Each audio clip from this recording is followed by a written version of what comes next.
ప్రస్తుతం Tollywood golden phase లో ఉంది. యావత్ ప్రపంచం మన తెలుగు సినిమాల కోసం ఎదురు చూస్తోంది. ముఖ్యంగా బాలీవుడ్ లో తెలుగు సినిమాలు దుమ్ము దులిపేస్తున్నాయి. మన మార్కెట్ ను దృష్టిలో పెట్టుకుని భారీ పాన్ ఇండియా సినిమాలు చేస్తూ ఉన్నారు దర్శక నిర్మాతలు.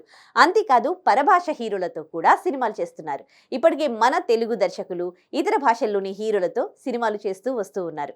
ఇందులో భాగంగా డైరెక్టర్ వెంకీ అట్లూరి ఆల్రెడీ ధనుష్ తో, సార్, దుల్కర్ తో లక్కీ భాస్కర్ వంటి సినిమాలు తీసి హిట్ కొట్టగా, Vamshi Paidipally Kollywood star hero Vijay తో వారసుడు అనే సినిమా తీసి హిట్ కొట్టాడు. ఇక ఇప్పుడు Bollywood star hero Ranbir Kapoor కూడా తెలుగులోకి ఎంట్రీ ఇస్తున్నట్లు టాక్ వినిపిస్తోంది.